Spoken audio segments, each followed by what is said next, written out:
Hello guys, कैसे हैं आप सभी लोग। I hope all are fines.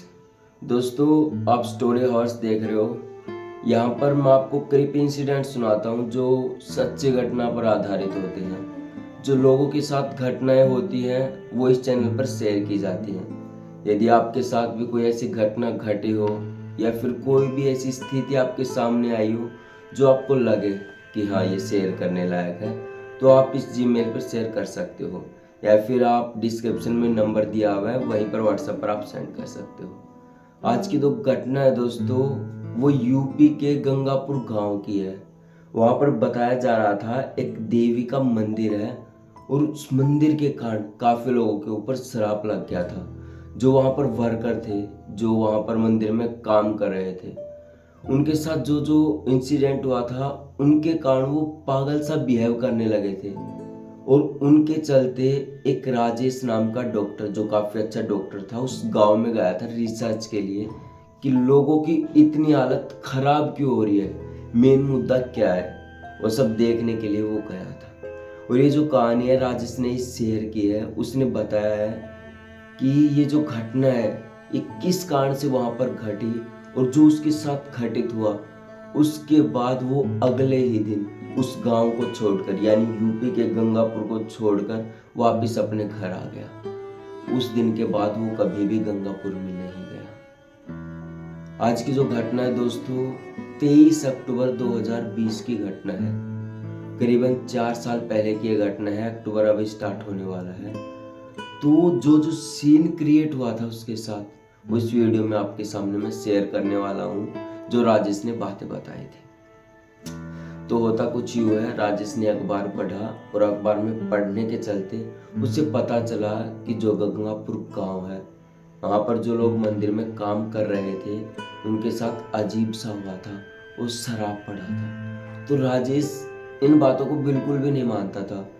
वो सोचता था कि मैं जाकर वहां पर देखूं लोगों के साथ क्या इंसिडेंट हो रहा है, मेन मुद्दा क्या है। तो राजेश ने अपना पूरा डिसीजन लिया और वहां पर वो देखने के लिया। जैसे ही राजेश वहां पर पहुंचता है, वो माहौल देखता है। सबसे पहले वो हॉस्पिटल में जाता है। वो जब बंदों की हालत देखता है, वो देखता है कि जितने भी बंदे उस मंदिर में काम किया करते थे, देवी माँ के मंदिर में, उनके हाथों की पैरों की सारी नसें एकदम फटने को हो रही थी, पूरी तरह से बाहर आने को हो रही थी। और ये बात राजेश ने देख लिया था। वहां पर उसने जब चेकअप किया बंदों का, जिनकी ये हालत थी, काफी बुरी हालत थी, उनकी जब चेकिंग की तो उसे कुछ भी ऐसा अजीब सा महसूस नहीं हुआ कि ये कोई बीमारी है। और राजेश को जब बाकी पता चला, वहाँ का जो मुखिया था गांव का, वो वहाँ पर आया तो राजेश से बातें की। तो मुखिया ने बताया कि ये जो इनकी जो है हालत है इस प्रकार की हुई है, ये सब कोई बीमारी नहीं है, ना ही कुछ ऐसा वैसा है। ये सब कुछ जो हरकतें इनके साथ हुई है, ये देवी माँ के मंदिर में श्राप के कारण हुई है। वो सारी घटनाएं बताता है कि काफी दिनों से मंदिर बंद कर रखा था, कुछ दिक्कतें हुई थी। अन्यथा जो देवी माँ है वो अपने खून की बलि मांगती है। जैसे ही मंदिर ओपन हुआ तो अपने हाथ का थोड़ा सा खून उस मंदिर में गिरना चाहिए, ये वहाँ की मान्यता थी। ये सब कुछ मुखिया ने बताया और पुजारी ने भी बताया राजेश जी को। तो राजेश जी जो थे इन चीज़ों में बिल्कुल भी यकीन नहीं करते थे, क्योंकि वो एक डॉक्टर थे। और आपको बता दूं, जितने भी केसेस होते हैं, जैसे वकील का हो गया या फिर डॉक्टरों को हो गया, वो इन चीज़ों में बिल्कुल यकीन नहीं कर पाते और ना ही गवर्नमेंट इन्हें मान्यता दी जाती है। तो ऐसे राजेश भी बिल्कुल यकीन नहीं करता था और वो वापस चला गया। यानी उस गांव में एक खाली सा घर देखा जो मुखिया ने दिया था रहने के लिए, तो वो वहां पर चला गया और वहीं पर रहा। 2-4 दिन रहा। एक दिन कुछ ऐसा हुआ, काफी रात हो चुकी थी, लगभग 8:30-9 बजे का समय था। तो राजेश ऐसे गांव की जो मार्केट होती है, छोटी सी सब्जी मंडी या फिर बाजार कह लो, वहां से कुछ सब्जी फ्रूट लिए और घर जाने लगा। यानी जहाँ पर वो रह रहा था वहां पर जाने लगा। तो जाते जाते एक पेड़ था बरगद का, वहां पर एक बूढ़ी औरत को बैठी हुई देखा। राजेश जैसे उस बूढ़ी औरत को देखता है, वो थोड़ा सा अचंभा मान गया, क्योंकि रात का समय था और वो बूढ़ी क्या कर रही थी। तो राजेश फिर भी इग्नोर करता है, उसके पास नहीं गया। वो आगे धीरे धीरे आगे बढ़ने लगता है। जैसे जैसे वो आगे बढ़ रहा था, एकदम से वो जो बूढ़ी औरत पेड़ के नीचे बैठी थी, एकदम से राजेश के सामने आके खड़ी हो गई। ऐसे बिल्कुल सामने खड़ी थी और राजेश से कहने लगी, रुक्मणी तुम मंदिर मत जाओ, तुम्हारी जान को खतरा है। रुक्मणी मंदिर मत जाओ, तुम्हारी जान को खतरा है। इतना कहते कहते वो जो बूढ़ी औरत थी वहीं पर गिर गई जमीन पर और पूरी तरह से शरीर एकदम से कपकपाने लगा, ऐसे जैसे लकवा लग गया हो या फिर एक तरफ से शरीर का काम करना बंद हो, ऐसे पड़ी थी। रुक्मणी मंदिर मत जाओ, रुक्मणी मंदिर मत जाओ, बार बार यही शब्द बोल रही थी। तो ये सब देख कर राजेश को थोड़ा अचंभा सा हुआ और वो फिर से देखने लगा। पीछे से एक बंदा आया, उसका नाम हालांकि वो था किशोर। किशोर जैसे ही वहाँ पर आया, किशोर से बातें हुई। किशोर ने बताया कि भाई आज से जो भी था, इसकी एक बेटी थी, ये जो बूढ़ी औरत है उसका नाम रुक्मणी था। उसने सारी घटनाएं बताई और एक रात कुछ ऐसा हुआ, वो जो लड़की थी गलती से मंदिर में चली गई और मंदिर में जैसे ही चली वापिस वो जब आई तो उसके हालात बदले हुए थे और उसकी ऐसी हालत हुई थी। बहुत ही प्यारी लड़की थी रुक्मणी, बताया उसने, लेकिन उसकी हालत इतनी बुरी हो गई थी, पूरी तरह से बिखरा हुआ चेहरा, पूरी तरह से बाल, और उसकी भी वैसे नरी नसें जो थी हाथों की पैरों की ऐसे बाहर निकलने को हो रही। जब सारी चीजें बताई उसने तो राजेश को अचंभा हुआ और उसने सोचा क्या ऐसा भी हो सकता है। तो राजेश ने यकीन नहीं किया और जाकर वो सोने लगा।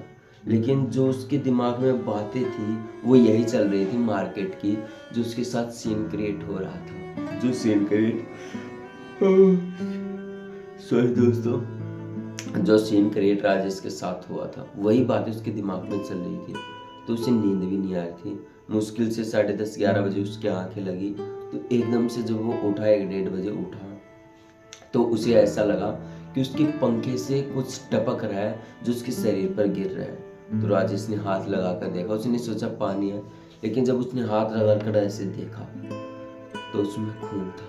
राजेश झट से खड़ा हुआ और लाइट ऑन की। जैसे ही लाइट ऑन करी उसने देखा जो उसका पूरा फर्श था वो खून का सना हुआ था बुरी तरह से, और उसमें किसी के पैरों के निशान थे। जैसे ही उन पैरों के निशान को वो फॉलो करते करते थोड़ा सा बाहर गया तो उसने देखा एक 16 साल की लड़की जो बिल्कुल तरह से बुरी तरह से उफिन से फटी हुई थी, जैसा कि उस लड़के ने बताया था राजेश को। जो मिला था किशोर, उसने जो बताया था वो सब कुछ उसने देखा और वो लड़की ऐसे जमीन पर बैठ के हुई जमीन को पाड़ रही और उसमें से कुछ खा रही थी, कीड़े या फिर कुछ भी जो चीजें थी वो सब चीजें खा रही थी। और राजेश भी काफी अजीब सा लगा राजेश को देख के। इतने में ही वो जो लड़की थी एकदम से राजेश के सामने आ गई और राजेश का एकदम से ऐसे गला पकड़ लिया। जैसे ही राजेश का गला पकड़ा उसे एकदम से ऊपर उठाने लगी। जैसे ऊपर को उठाने लग रही थी, पता नहीं क्या हुआ कि उस लड़की ने तुरंत ही राजेश को छोड़ दिया और राजेश जमीन पर गिर पड़ा। राजेश को जब होश आया सुबह के करीबन 7:30 बज चुके थे। राजेश ने देखा उसके आसपास कुछ भी खून नहीं, कुछ भी ऐसा नहीं। तो वो डॉक्टरों के पास गया। जो डॉक्टर था, जो आसपास का शहर का डॉक्टर था, उससे बातें की तो डॉक्टर ने बताया जो दिमाग में बिहेवियर, जो तुम्हारे दिमाग में बिहेव हुआ था वही सब तुमको दिखा, ऐसा कुछ नहीं है। लेकिन राजेश को विश्वास नहीं हुआ और राजेश पूरी तरह से डर गया। वो जो गांव था गंगापुर, उसने जो हालत थी वैसी ही हालत में गंगापुर को छोड़ दिया और अपने घर आ गया। और उसने ये सारी बातें बताई, ये कहानी शेयर की कि यार ऐसे ऐसे मेरे साथ सीन क्रिएट हुआ उस रात, जो मैंने देखा था। हालांकि वो एक प्रकार के कहूँ तो घटना कह लो या फिर भय, लेकिन उत्तर प्रदेश के यूपी के गंगापुर में जो भी राजेश के साथ हुआ था उस रात राजेश काफी डर गया था, क्योंकि आज तक राजेश के साथ ऐसा सीन क्रिएट नहीं हुआ था जो पहली बार उसके साथ हुआ, जो कि एक अच्छा डॉक्टर था। ऐसी ही हालत में गंगापुर को छोड़ के वहां पे अपने शहर में आ गया। सॉरी दोस्तों, आज की ये घटना थी जो राजेश के साथ घटित हुई। तो आज के लिए इतना ही दोस्तों, जय हिंद। यदि आपको भी लगता है कोई कहानी है जो आपको करीबी लगे तो आप ये जो शेयर है इंसिडेंट कर सकते हो। नीचे व्हाट्सएप नंबर मिलेगा डिस्क्रिप्शन में, या फिर आप जीमेल पर शेयर कर सकते हो। तो आज की यही घटना थी दोस्तों।